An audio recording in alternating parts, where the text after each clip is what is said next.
what is the moral thing to do in terms of the West's support for Ukraine? To help the Ukraine to defend itself, but not to give food for the illusion that the Ukraine could win over a nuclear superpower.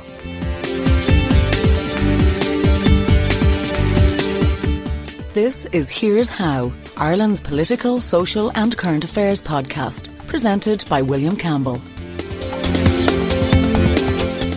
Thank you for downloading episode 139 for the 26th of July, 2022. During the 1980s and 1990s, it cost up to 44 pence per minute to make a call from a landline in Ireland to a landline in Britain. I'm going to give you a minute to absorb just how huge that cost was compared to today. 44 pence, that's 56 cents in new money, 56 cents per minute. At the time, you could have bought 2 ice creams for that. That would cost you about €2 now. So in terms of purchasing power, that 44 pence per minute could easily be translated into €4 per minute now. And Britain was the cheapest international destination to call. Everywhere else was much more expensive. In the early 1980s, British Telecom had been privatised and competition was being brought in first for businesses and then for home phones, and prices were dropping sharply. The same was happening right across the Western world. In one 18-month period at the same time, Eircom, as it was, increased their prices 3 separate times in 18 months. Just think about how crucifying those costs were for any business trying to export, not to mention to families of people who had emigrated, counting out the seconds that they could afford to talk to their loved ones. It was nearly 20 years before Ireland caught up and allowed competition. Eircom had their finger stuck in the dike, but the floodwaters of competition were lapping even closer. At some point, one enterprising business set up a service whereby people in Ireland could dial a Newry number, relatively cheap to call but across the border and outside the control of Eircom, and then dial an account number, and then dial a password, and then dial an international number into an automated system and call internationally much cheaper. Eircom responded to this glimmer of competition by reprogramming their entire network to block calls to this Newry number and started a game of cat and mouse whereby the service tried to switch to new access numbers faster than Eircom could block them. If any private business behaved like this now, they would be lucky to avoid the worst of publicity on Twitter and Liveline and could well be prosecuted under the Competition Act. And now, calling landlines in Britain or most of the rest of the world is functionally free. I was reminded of this when I heard the kerfuffle about AIB's plans, hastily scrapped, to make 70 of their branches cash-free. You could go in to get a mortgage, apply for a loan or whatever, but not withdraw or deposit actual notes or coins. AIB, in case you've forgotten, is 64% owned by the state. It's a nationalised business. Banking, like telecoms, is a pretty highly regulated sector. It sort of has to be, as we found out to our cost in the Great Crash. But the problem with nationalised businesses that are also state-regulated is that the state has a conflict of interests. The purpose of the regulation is to make sure that the consumers are protected, that the regulated business doesn't rip them off, and that the business doesn't do dodgy things such as lend huge amounts to high-risk clients and make the whole system go bust. That's a tension between the business and the regulator. The business wants to screw the customer for every cent they can. The regulator, theoretically, wants to make sure prices are fair. The people running the business may want to take massive gambles because they will be rewarded if the risks pay off, and if the risks go bad, The directors aren't too worried because it's the shareholders' money, not theirs, that is lost. The regulator is there to make sure that the market is stable. But when the state, who run the regulator, are also the owners of the business, they are sitting on both sides of the table. In particular, the government has a duty to make sure that consumers aren't ripped off, but they have a temptation to soft pedal that if it means that the extra profits the business makes goes to them. For example, Irish mortgage interest rates are much higher than many other countries in the Eurozone, despite the fact that base interest rates are identical. The government could create a regulatory environment that would encourage, say, German banks to set up an operation to lend to Irish homebuyers. The advantage would be that it would save Irish people huge amounts of money. But the disadvantage is that would save Irish people huge amounts of money. Money which goes into AIB profits and then to the state. Also, remember that the workers in a nationalised industry are likely to oppose anything that might cost them their job, and could well oppose anything that even changes the routine that they're used to. The benefits of reforming any given industry are usually thinly spread around the whole population, but the cost of that reform is often focused sharply on the workers in that industry, who can be highly organised and highly motivated to resist those reforms. So necessary reforms can be delayed for years and decades, not because most people are against them, they aren't, but just because the tiny number of people opposed to the reforms are better organised at putting pressure on politicians. That's exactly what happened with the ERCOM unions, who successfully resisted reform for decades, knowing that politicians were too cowardly to face them down. There is another disadvantage with this conflict of interests. It's notable that in Ireland, evictions, repossessions for non-payment of mortgages, are incredibly rare. There are cases winding through the courts of repossession of homes where no meaningful payments have been made on the mortgage for 15 years or more. In some cases, almost from the day the mortgage was taken out. When the government owns the banks, it's inevitable that they will lean on those banks so as not to create the politically toxic image of them being chased around by reporters asking them why don't they intervene to prevent this or that family from being thrown out on the side of the road. The effect of this is obvious. A certain cohort of people will live for years, sometimes decades of their lives, defying the bank to evict them. That's not the case with all defaulters. Some people have good intentions but fall on hard times, but it's certainly there, and it costs the bank a huge amount, and that cost is passed on to the higher mortgage rates that many of the rest of us have to pay. That, along with the cost of all the other inefficiencies, is not small. The average interest rate for Irish people taking out a new mortgage is 2.77%.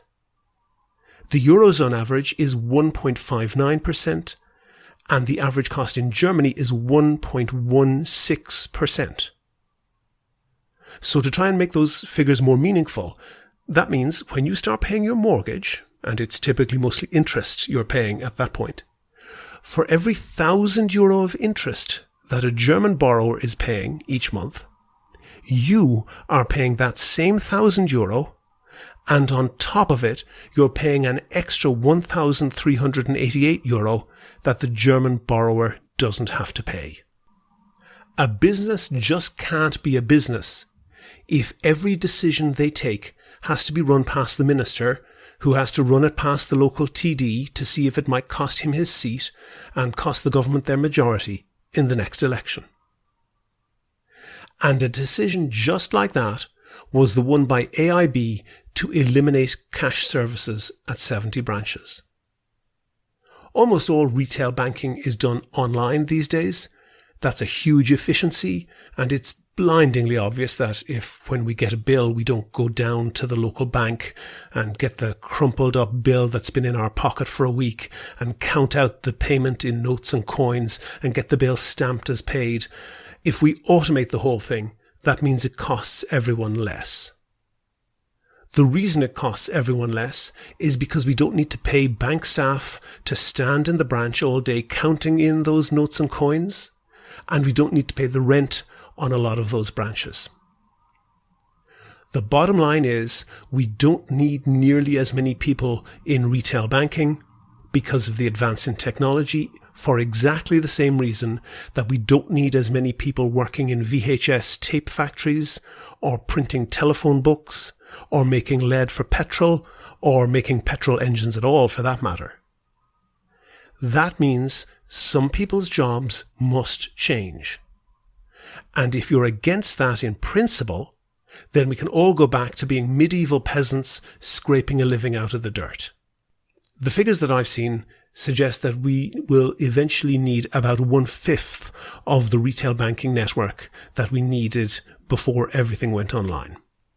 Across the EU, the number of bank branches is falling by about 6% a year.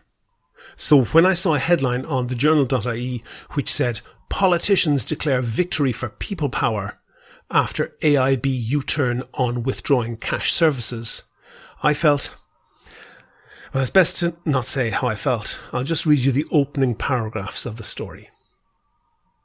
After unleashing a flood of anger from customers and politicians, AIB announced today that it was reversing its decision to remove cash services from 70 of its branches across the country, prompting a slew of TDs to declare a victory for people power. The swift U-turn came following an intercession from Taoiseach Micheál Martin, and as 3 TDs from the Rural Independent Group, Mattie McGrath, Michael Collins and Danny Healy-Rae, were in the bank's Dublin City headquarters demanding a meeting with its CEO Colin Hunt. The 3 rural representatives had pledged to stay in the plush Molesworth Street offices until they had secured a meeting with senior management. They were therefore in prime position to declare a victory to the media waiting outside when the AIB announcement came through. The 3 stooges, McGrath, Collins and Healy-Rae, are people who are not normally associated with supporting sit-ins and protests. I didn't see them supporting the Debenhams workers. I didn't see them in any protests against the war in Ukraine, and I certainly didn't hear a peep out of them when billions of taxpayers' money was being hosed away in the bank guarantee. Probably best not to say what I think of them running to catch a headline on this nonsense protest. This podcast is being released on Tuesday. Why? Well, we have 2 interviews this week, and I thought it would be a bit much to put them both in one podcast. So one today and one on Thursday to cover both sides of a debate that isn't really happening in Ireland, but is active particularly in Germany. Not surprisingly, given its history, sending weapons to support Ukraine in its war to defend itself against the Russian invasion arouses bad memories. There are a few voices in Germany, like in Ireland, that may claim they don't support Putin, but clearly support giving him everything he wants, lifting sanctions on Russia, putting an arms embargo on Ukraine. They are mostly on the far right and the far left, or the portion of the far left that is getting increasingly difficult to distinguish from the far right. But there are also a few more reasoned voices that are saying that the smart thing to do would be to do a deal with Putin. We'll be hearing on Thursday from someone who believes that democracy in Ukraine must be defended to the last, because if we don't, we'll be next. In a moment, I'll be talking to someone who advocates, I'm not quite sure, I'll let him speak for himself. But first, I want to say thanks to all of the patrons on Patreon. I really appreciate everyone who donates on Patreon. We don't get a huge amount of money out of it. It's not in the same league as some of the other Irish podcasters that I could mention. It pays for things like web hosting. Kevin and myself basically donate our time for free. But it's a great morale booster. When we get a new patron on Patreon, it lets us know that there are people out there who listen and appreciate the podcast. We make a big effort to cover things that are undercovered in Irish media.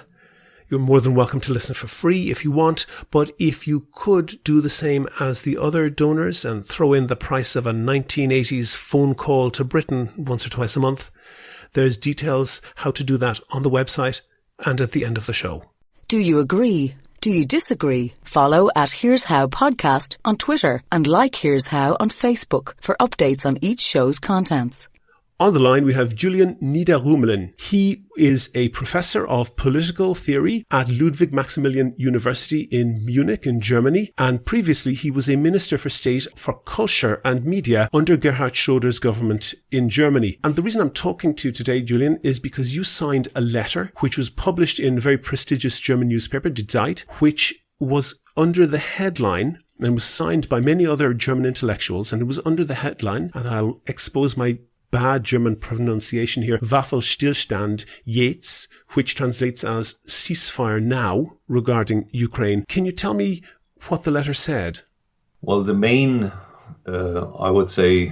message of the letter is that we have to think about the strategy we follow if we, Western countries, help Ukraine in this war. Mm-hmm. So in the first phase of the war, it was obvious that it was quite important that Ukraine does not lose this war within some days, and Putin can reach his war goals, probably regime change, establishing some kind of government that is pro-Russian, occupy the whole of the country, Kiev at the start, and so on. So one can say in the meantime that most of the probable goals that Putin follows, he doesn't reach. So it's obvious, or at least very probable, that there will not be regime change in the Ukraine,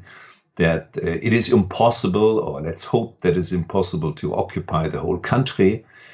So now we have to think about what is the goal of helping the Ukraine in this war. Is the goal victory of the Ukraine against Russia? And this is a main point of discussion. I think we have to discuss that. One question is, or one goal is not to allow Putin to win the war. Mm-hmm. But the other question is, do we have the goal that the Ukraine wins this war against Russia? And there we are very skeptical. And not only we, almost all military experts are extremely skeptical that it will be possible, also if only with conventional means, to reconquer, for example, Crimea or the regions in the east, the separatist regions in the east, that probably then Russia would react with an escalation. If this happened, it would result in an escalation. So there is a technical term, this is escalation dominance. So probably Russia has an escalation dominance. So wherever we are, Russia can escalate. For example, till now there was no general mobilization in Russia. It is a general mobilization in Ukraine. So this could happen, and even using nuclear weapons could happen. So we don't know how this then ends, but the idea that we have the goal as Western countries that Ukraine wins this war and Russia, as the second big nuclear power in the world, would lose the war is probably extremely unrealistic and extremely dangerous. And this is the background of this open letter. Mm-hmm. So you're advocating what? That we as Western countries have to do everything we can to get both parties of this conflict to a ceasefire and then have negotiations. So there was one decision by the Security Council of the United Nations telling that the General Secretary of the United Nations should be involved.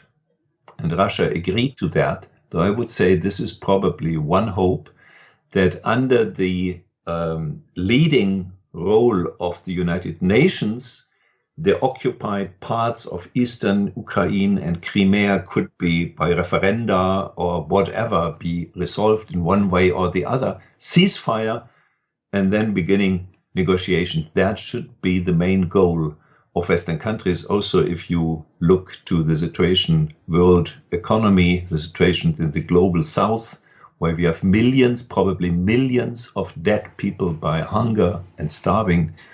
So it's really dangerous if this war continues for months and months. Okay, your article was about 1,000 words long. Andrei Melnik, the Ukrainian ambassador to Germany, he had a response which was rather shorter in 3 words. The translation into English is "go to hell." Perhaps that's a more polite translation than might possibly be done. But I just want to clear up just so that we understand, because of course you're quite a well-known person in Germany. You will not be as well-known in Ireland. There are some voices in the West who essentially adopt what is very difficult not to call a pro-Russian position, leading even to the point that of disputing fairly basic facts. For a start, Sergei Lavrov, the Russian foreign minister, has flat out denied that Russia even invaded Ukraine. But we have even some Western voices, we don't have to speculate about their motivation, who are saying that, for example, the Bucha massacre was staged or was a fake or was conducted, in fact, by Ukrainians, and who have disputed very basic details of the war.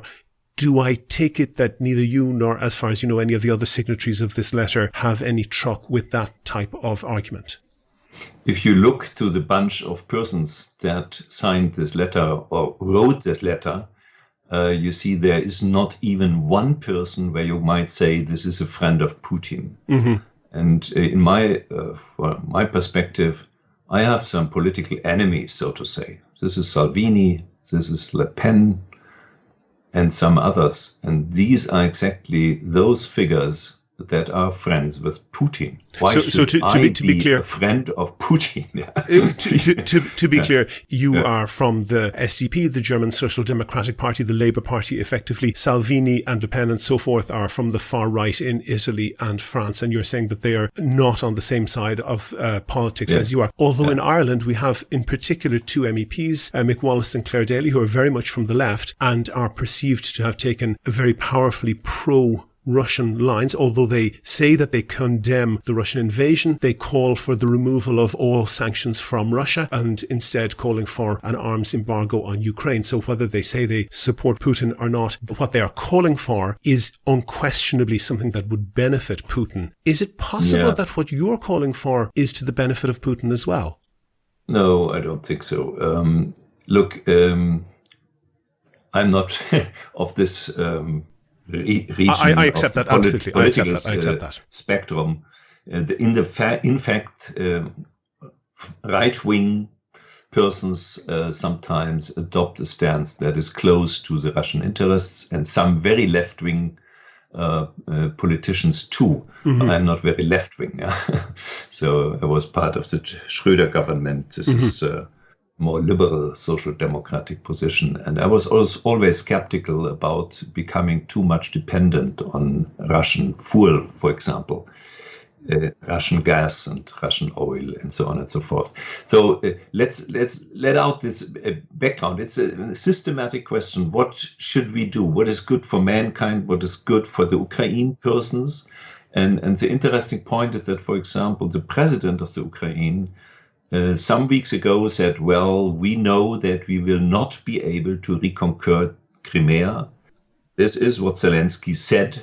And shortly after, he changed position. And the question is there some influence of Western countries that say, well, we are not interested in soon negotiations. We are much more interested in weakening Russia as a nuclear power and a big player in world politics.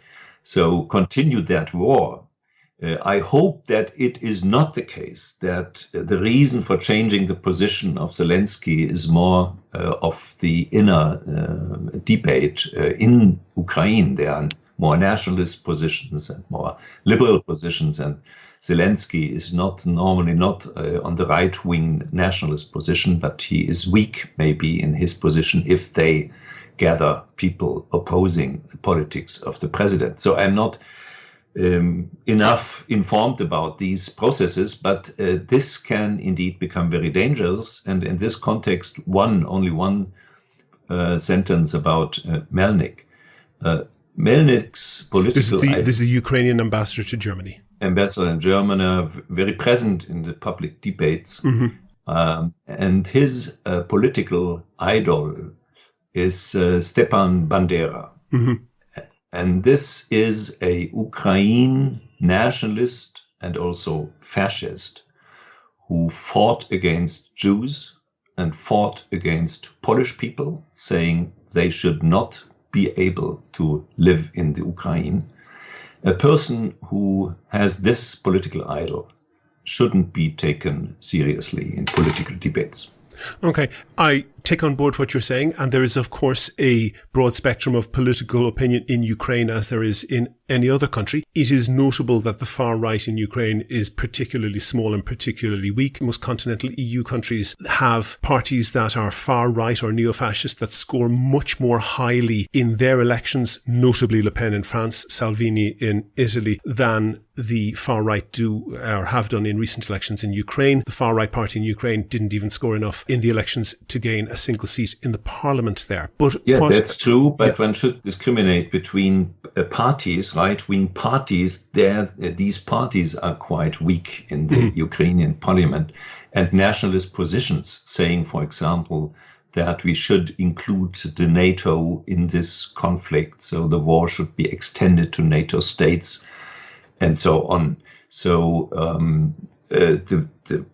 there are nationalist positions even in parties that are not right-wing. That is correct. But one thing I just want to take up with you is that you're correct that there's the absolute technical position and there is the way that that precision is perceived. And I mentioned some far-left politicians who I accept that you are not associated with, and I'm not suggesting that you are. There are some far-left politicians and some far-right politicians whose views and whose speeches have been hugely celebrated in the pro-Putin media in Russia. That's the only media that exists in Russia. And their speeches are presented to the general Russian audience as the West coming round to Putin's point of view. And I actually keep quite a close eye on the content of Russian media because I think that gives us an insight into Mr. Putin's thinking. And it is undeniably the case that your letter was also reported in that theme. It was reported to Russians by Putin media as saying, see, the West is beginning to agree with us. It shows us how right we are. However, you didn't say precisely that.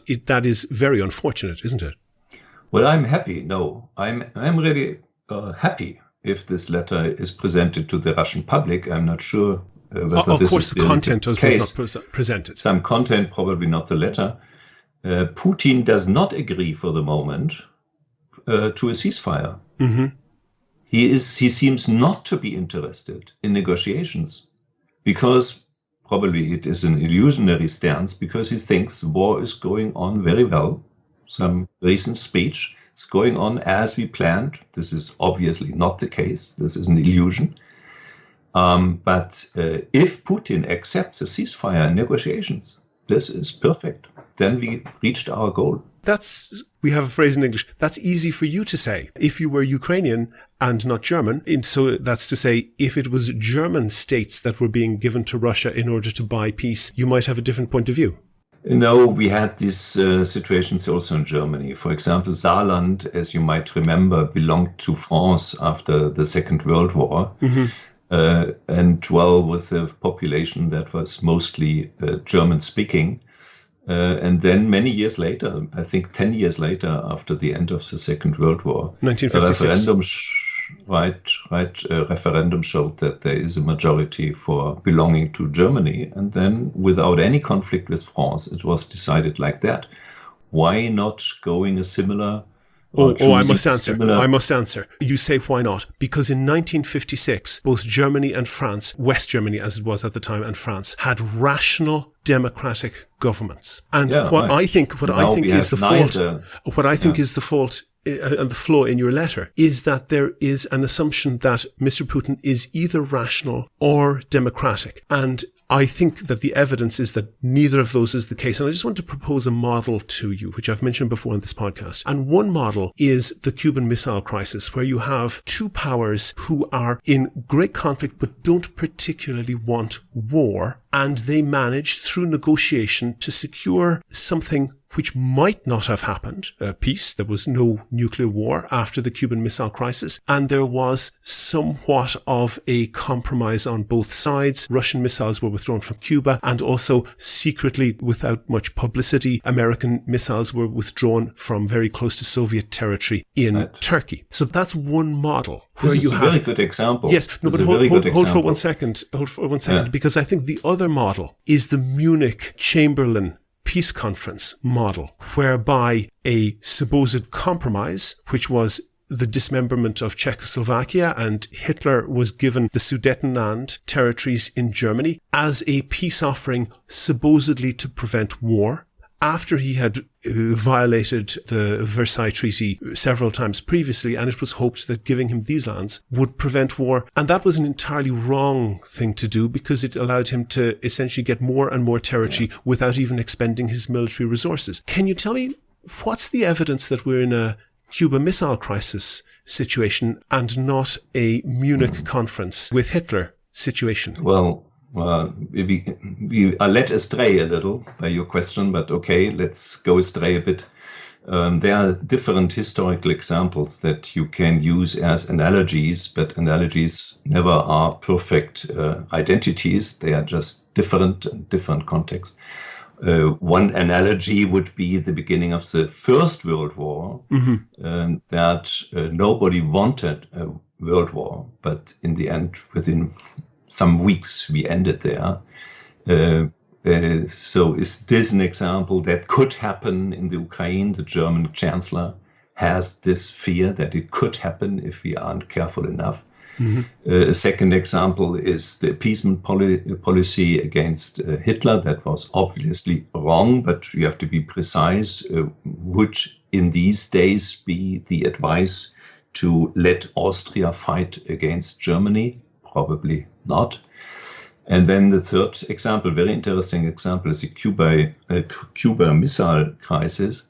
In 1962, the Soviet Union was not a democratic state, as you know. It was sheer dictatorship, totalitarian rule in 1962. Still, I would say. But I don't want to stop you, but I just want to interrupt with one fact. They were not looking to conquer other nations. They were certainly looking to influence with socialism and so forth. But go ahead. They wanted to extend the region of influence. Cuba was socialist country after the revolution, and they wanted an additional state that more or less is pro-Soviet Union oriented and is part of the military structure led by the Soviet Union. And the American president, Kennedy, how do you say in English, waged nuclear war, because he wanted to inhibit that development. He threatened nuclear war. He threatened with nuclear weapons to react, or at least to allow for an escalation of nuclear weapons. And then, as you described perfectly well, then this was the compromise they took. So the interesting message of this is you can negotiate even with a non-democratic state, and it can result in some kind of interaction that avoids war in the future. This was the main message in 1962. Be careful with the stability. Be careful with the more or less stable military and security structure that was developed. Don't try to overwhelm the other. So, and this was the parity idea, and then all these negotiations going on, START contract and other contracts for reducing nuclear treaties. Yes, treaties.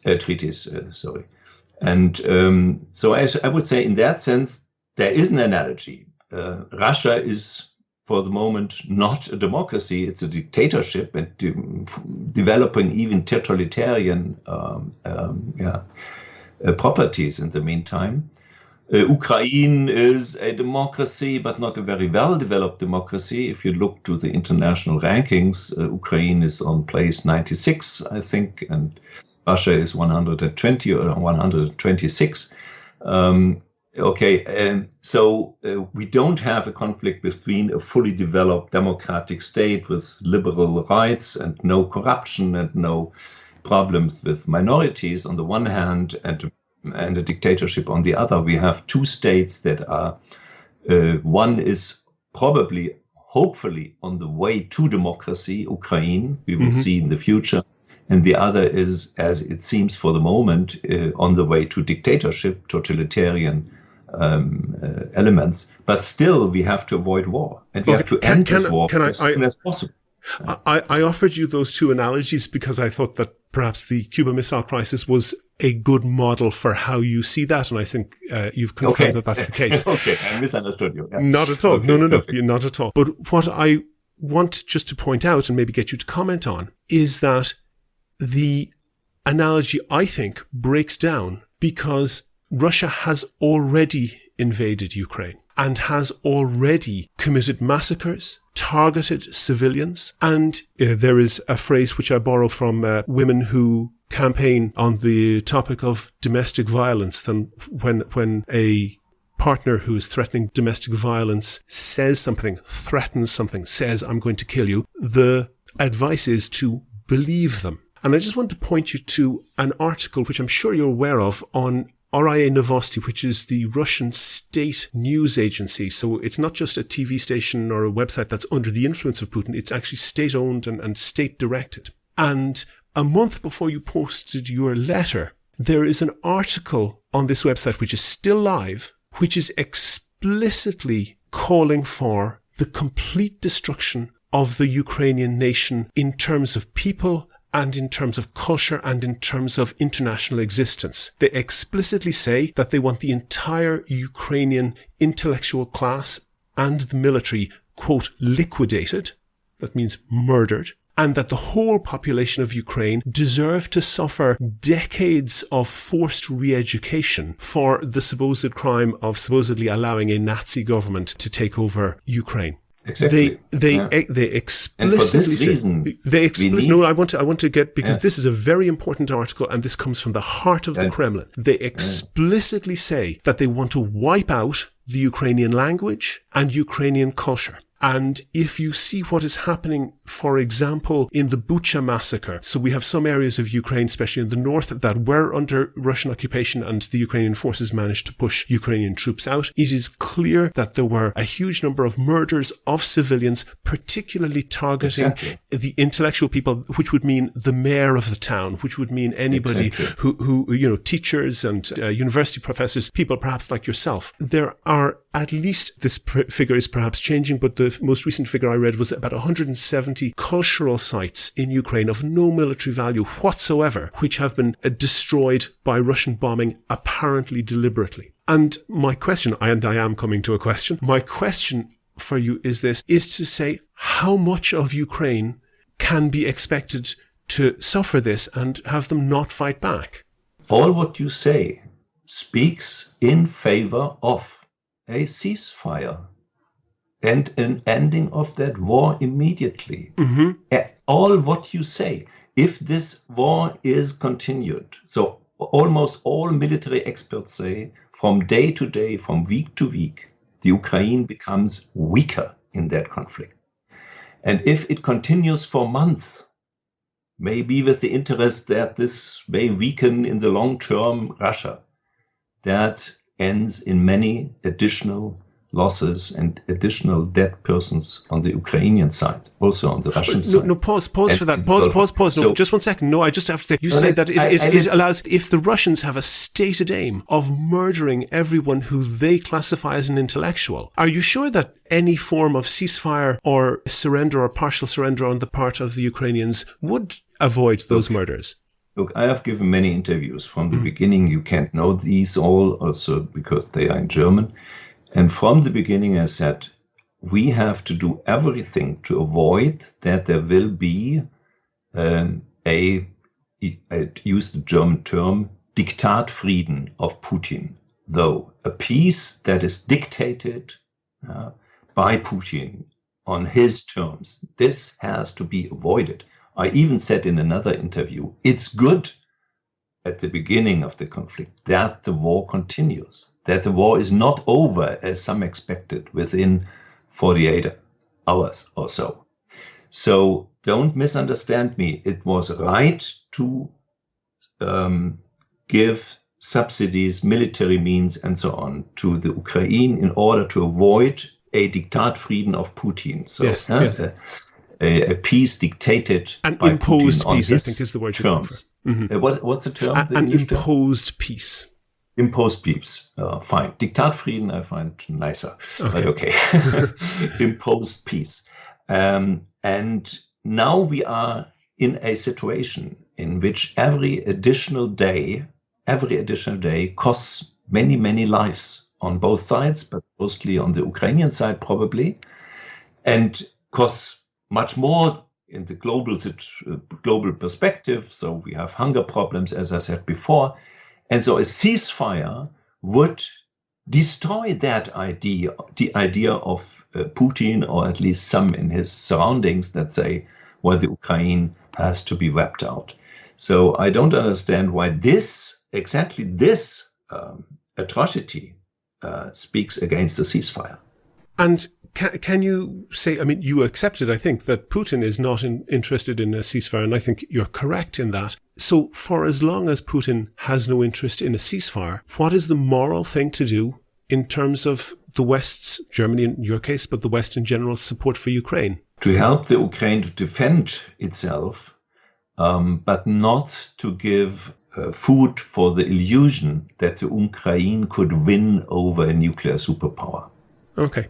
We mentioned, and we spoke a little bit earlier about people on the extreme right and on the extreme left who have a curious amount of support for a position that is very close to what Putin says. And I don't suspect you, or any Western, mainstream Western politicians of being associated with that. But when you were a minister in the government, the Prime Minister, the Chancellor in Germany was Gerhard Schröder, and interestingly, François Fillon, I think overlapping somewhat, was the Prime Minister in France. Both of them were later hired effectively by Putin to make very large amounts of money working for Gazprom. Gazprom is entirely a creature of the Kremlin. It is completely controlled by the Kremlin. It's a source of an enormous amount of money. It's the company that exports gas to the West. Mr. Fillon and your previous boss, Gerhard Schröder, had absolutely no expertise in gas or in pipelines or anything like that. It is blindingly obvious, isn't it, that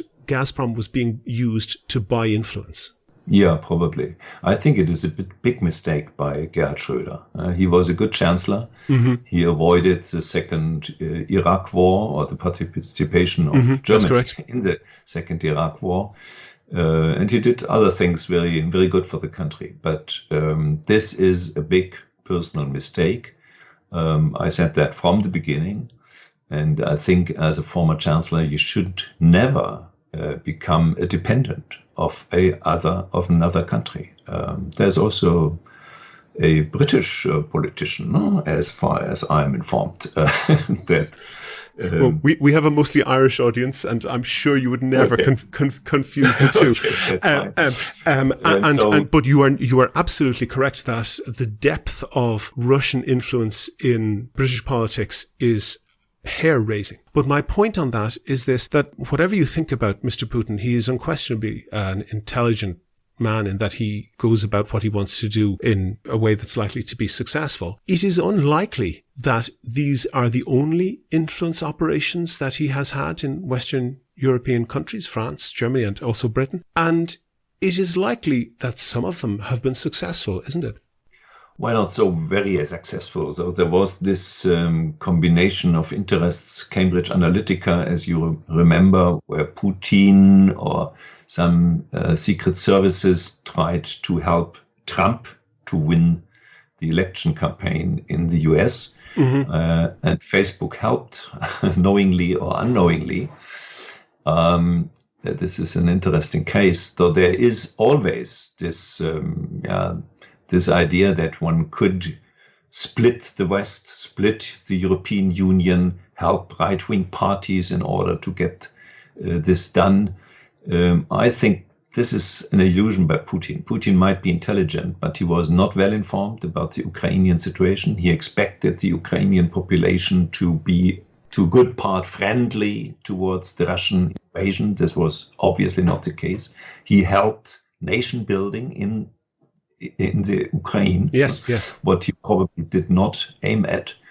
and so nevertheless, forth. So nevertheless, it has yeah. been observed that these more than likely bots, almost certainly controlled from Russia, on the day of the invasion of Ukraine, there was an enormous drop in the activity promoting anti-vaccine and anti-mask messages, and the same accounts effectively altogether instantly switched to pro-Russian and anti-Ukrainian content.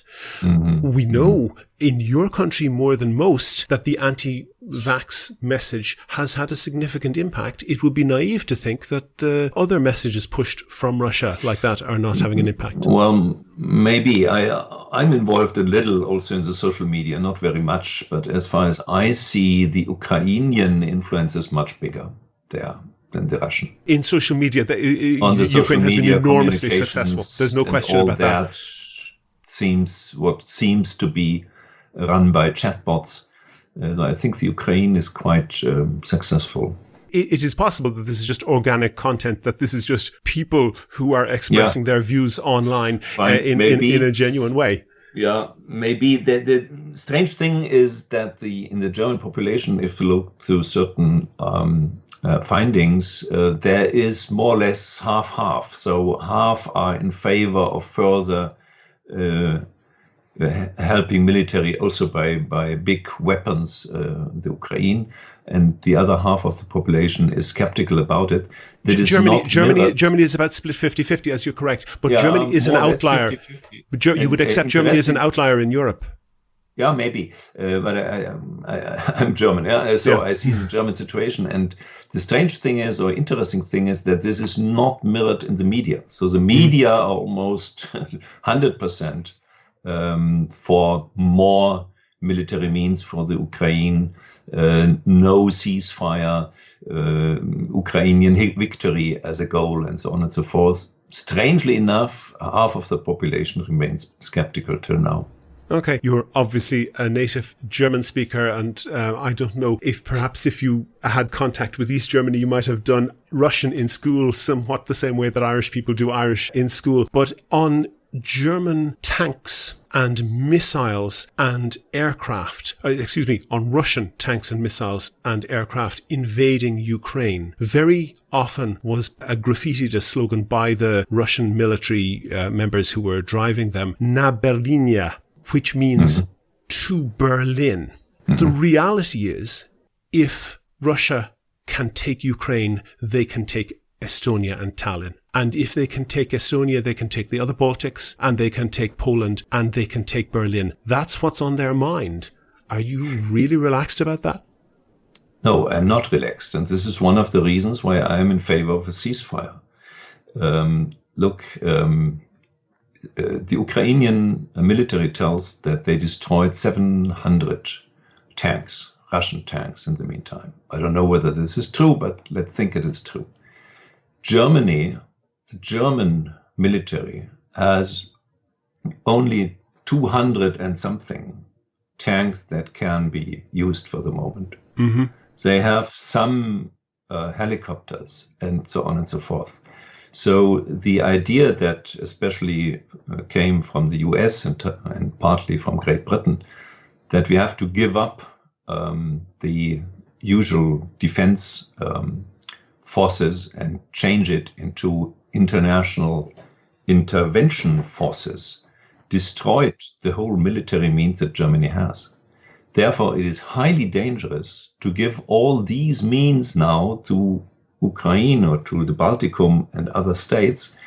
You're saying you can't afford to give them away because you might need them. We have nothing. We have it's extremely look, for example, during the time of Chancellor Willy Brandt, 1960s. And he was for Ostpolitik, neue Ostpolitik. So the idea, just for the Irish listeners, that means friendly relations with what was then East Germany and the whole Eastern Communist bloc. Exactly, but the budget for the military was 3.6%.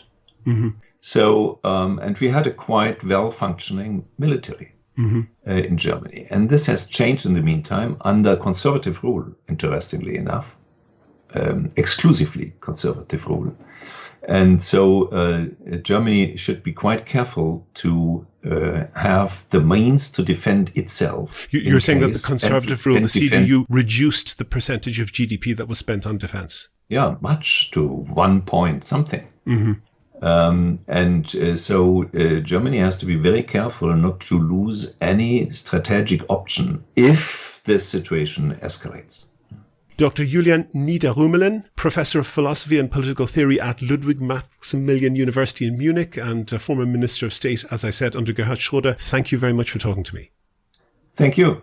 Never miss a show. Follow at Here's How Podcast on Twitter and like Here's How on Facebook for updates on each show's contents. Okay, William, so we've just wrapped up our interview with Julian Niederrümelin. Do you think he got anything right on the power of escalation issue? I think maybe he did. I mean, obviously, his point of view in maybe Ireland and in a lot of circles is not very popular. That letter in Die Zeit was very criticised. But I think the one thing I'd have to agree with him on is that Russia does have what he calls a power of escalation there, that they can keep throwing a lot of weapons and military hardware and troops and eventually nuclear weapons if they wanted to at Ukraine. Whether they're going to do that or not is another question, and whether they can be maneuvered into a position where Putin declares victory, goes home and runs his own propaganda machine in Russia, telling everybody how successful he was while withdrawing. That's probably, a scenario that could happen. But I think the failure in what he's talking about is if you aim for a ceasefire now. A ceasefire is essentially starting negotiations. And if you're looking for a ceasefire, you have to be giving away something. And the Ukrainians would have to be giving away large swathes of their territory, which are now under Russian occupation. And by all accounts, there are gross human rights violations, torture, murder, rape going on there. They'd have to essentially say, OK, we're going to let you away with that. So I think that's a very weak position to be arguing on the part of Professor Niederrümelin. Well, he does, I think, in the interview, argue that I suppose the West would negotiate with Putin. And you mentioned the word maneuver, but since the letter said ceasefire now, the immediacy of that request would undermine any effort to negotiate, wouldn't it? Yeah, I mean, it's blindingly obvious that even if he's coming from a good place and he has good intentions, it's really, really clear that what he is advocating is exactly the same as what known Russian assets such as RT and Sputnik, these propaganda outlets, are advocating. In other words, that Ukraine just give up fighting. And whatever Professor Niederrümelin and all the other people who signed this letter, whatever they were really thinking, whatever intention they had in their heart, there's no question that in the Kremlin they were celebrating when they saw that letter come out. We have another guest on the other side of the issue on Thursday. That's Jessica Berlin. I guess she can tell us her thoughts on that as well. Yeah, that's right. We're doing kind of two this week because it's basically both sides of this, and I think it's an important issue. So we'll have that on Thursday. Do you agree? Do you disagree? Here's How is Ireland's political, social and current affairs podcast. Go to the website for sources and references from the show, and while you're there, you can like the show on Facebook, follow the show on Twitter at Here's How Podcast, follow Julian Niederrümelin at Nida_Rumlin, the spelling is on the website, and get in touch if you can suggest a guest or a topic for the next show. Thanks again to all the patrons on Patreon. As I said, we don't get a huge amount of money from it like some podcasters that I could mention, but it pays for things like web hosting and some other small costs like that. We basically do the podcast for free, but if you could do the same as the current patrons and donate the price of a pint or even just the price of an ice pop once or twice a month, please do go and sign up at patreon.com/here'show. That link is on the website. Also there you can find out how to subscribe to the podcast for free on your computer, on your phone, or by email. All that information is at www.here'show.ie. On Thursday, I'll put up that interview with the German international relations expert Jessica Berlin. She takes a strongly different view to Julian Niederrömlen. And don't forget, we want your questions for the summer special question and answer podcast. You can email them to podcast@here'show.ie in audio or text format, or even easier, send a WhatsApp voice message to 086 606 9401.